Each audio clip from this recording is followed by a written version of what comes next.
Good afternoon, students.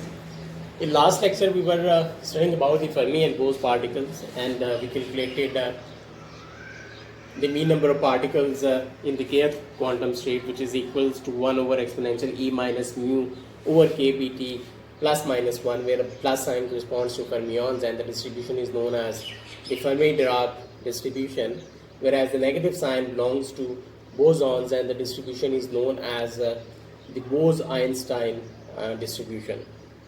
And how we calculated this expression, that we calculated this expression by finding out the single particle partition function for any kth state, and from that we found the grand potential, and then ultimately we found n of k, which is equals to this expression. So before moving forward, I want to discuss a very important point here. If you recall, in classical gases, that is the problems we were doing before, that is for ideal gas at high temperatures, when we were in the classical limit, what we were doing is that we were treating a single particle as a system. We calculate the single particle partition function, and from single particle partition function we calculated all the thermodynamic properties of the system. But here that choice is not possible for an ideal gas at low temperatures, where the quantum nature of particles cannot be ignored. It means that we need a different strategy in this case. So the key idea is that it is possible to distinguish the set of all particles in a given particle state from the particles in any other single particle state. So for this reason, we choose the system of interest to be a set of all particles in a single particle state. And because the number of particles in a given quantum state varies, so we need to use the grand canonical ensemble and assume that each system is populated from the particle reservoir independently of the other single particle states. That what I am saying, that when the quantum picture comes in at low temperatures, we cannot choose the single particle as a system. What is important then is that we have to take the single particle state as our system. So that's why we calculated the single particle partition function for any kth state for bosons and fermions, and we ultimately reached this distribution which is equal to this expression. So that's very important to note here.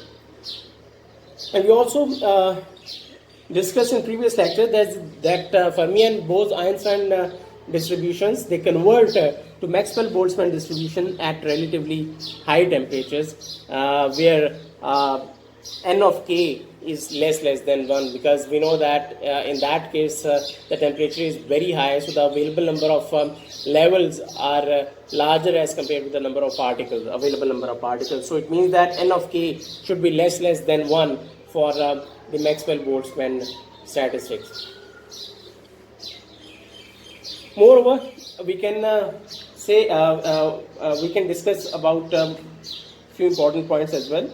That for bosons, we will see that the chemical potential will always be 0, because for bosons, n of k is equals to 1 over exponential e minus mu over kBt plus 2 exponential 2e minus mu over kBt, and so on, since there is no restriction on the number of particles on any single particle state. And we know that this sum, which is equal to this expression with a negative sign, can only be calculated if the difference between these values is very small. And that will give us a condition that this can only be possible that when mu is less than 0. Whereas for fermions, we will see that the chemical potential can have both positive and negative values. Now let's calculate the thermodynamic properties of Fermi gas. So once we have calculated the distribution of particles among the different single particle states n of k, we are in position to determine the thermodynamic properties of these gases, so that the total average number of particles can be calculated by just taking the sum over all possible single microstates of the system, where n of k is equals to 1 over exponential e minus mu over kBt plus 1 for the case of fermions. So to get n, we convert the sum into an integral, which is a very good strategy when the volume of the system is very small, because in that case the difference between the energy levels will be very small and we can treat the system as a continuum. So it's better to convert this sum into an integral. So n of bar is equals to 2 into integral of 0 to infinity n of k d of k into dk, where d of k dk is the number of states between k and k plus dk's, and since this is the 3 dk's, the density of states is equal to vk square over 2 pi square. So substituting the value of n of k and d of k in this expression, we will get this expression,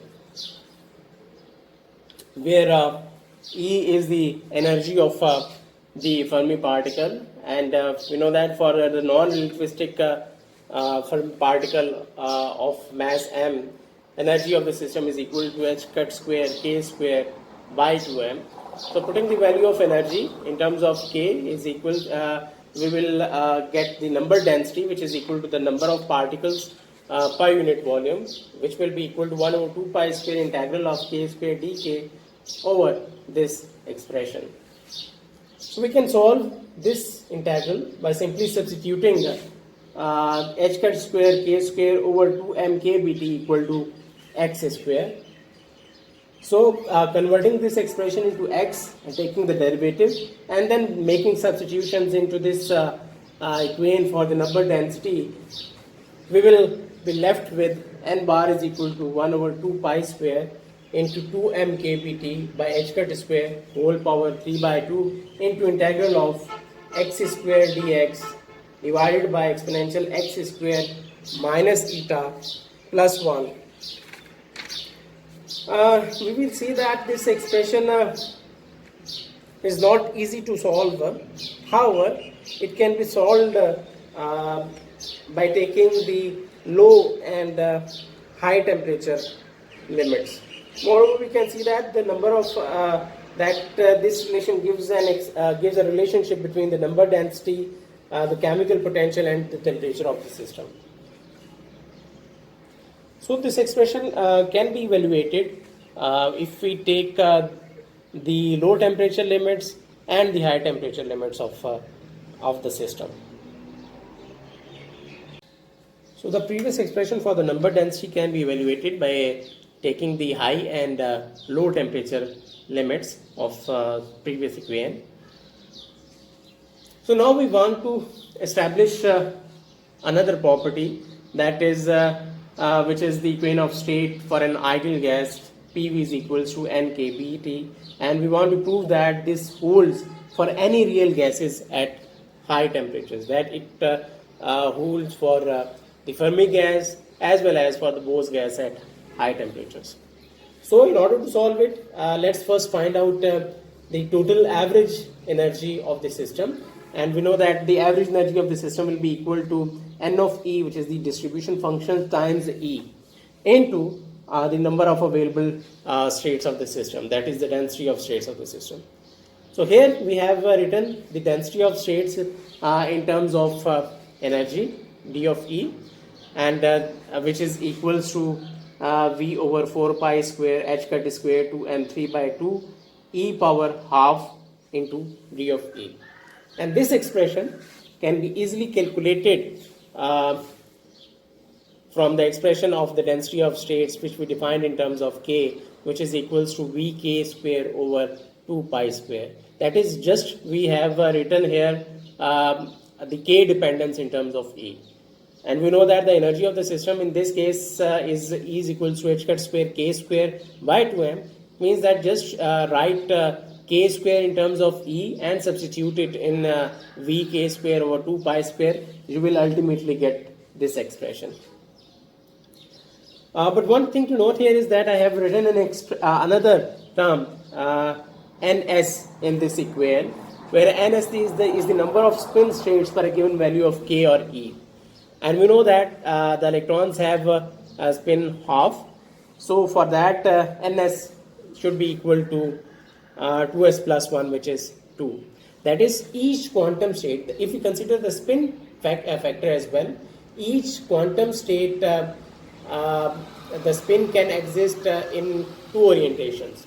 It can exist in up state as well as in up state. So it means that when we consider a spin of the system, we have to multiply a factor of 2 to the density of states of the system. So that density of the states which were previously equal to Vk square over 2 pi square for the spinless particles will be multiplied with a factor of 2 if we consider the spin of the system. So here in this case we have considered the spin. So if we consider spin, the d of E will be equal to V over 2 pi square h cut cube into 2m3 by 2 e power half into d of E. Or we can see that the density of states in energy is proportional to the e power half, and it will go like that. So putting the value of d of A in equation 1, we will get the average energy equal to this expression. And again we have an integral here which can be easily solved in the high temperature limit of the system. But since we are going to prove this fact that PV is equals to n kBT, we don't need to solve this expression. So let's leave it as it is. If I ask to calculate the average internally, then you only need to calculate that expression. But since we are going to derive this expression, that is PV is equals to n kBT volts for any real gas at high temperatures, we don't need to solve this integral as well. You will see that we can directly use this value somewhere in coming calculations. So next, let's find out the grand potential of the system. And we know that the grand potential is defined as is noted by phi of g and is equals to minus kBT log of grand partition function, where this grand partition function is the partition function of the total system, which is which includes all values of k. That is, E of k1 represents the grand partition function only for the k1 state. So, and we know that all the single particle states are independent of each other. They are all connected to a razor wire. So the number of particles on any single particle state does not depend on the number of particles on any other single particle states. So they are independent of each other. Means that we can multiply the single particle partition functions for different values of k. So the total partition function can be found out by multiplying the different values of k. Let's take the log of this expression, and log of this multiplication, we know that can be written as a sum of log over E of k. So it's the grand partition function. So log of total grand partition function will be equal to the sum of log of the grand partition function for any single particle state with wave vector k.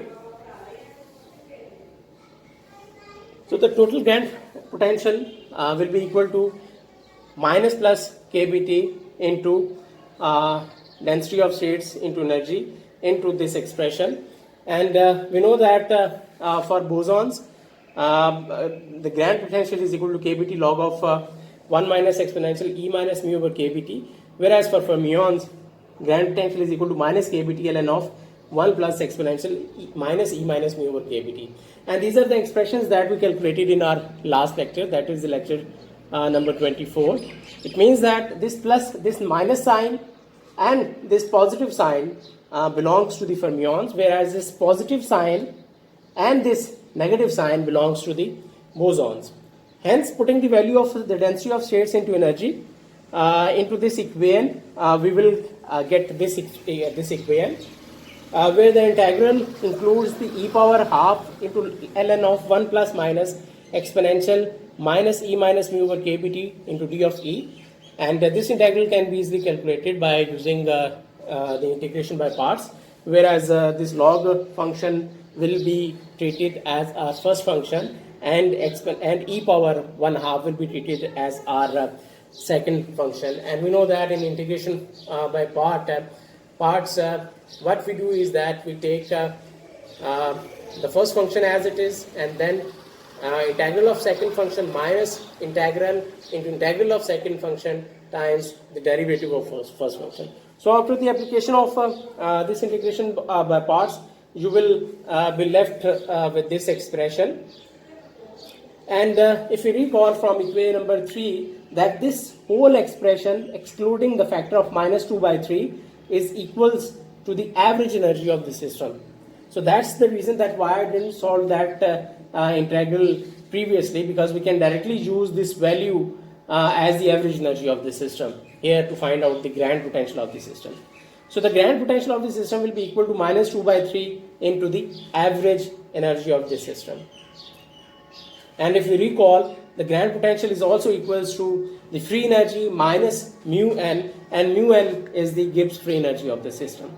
And Gibbs free energy of the system is equals to F plus PV. So putting this value of F plus PV in this equation, we will be left with grand potential is equals to minus PV, and this holds for both bosons and fermions.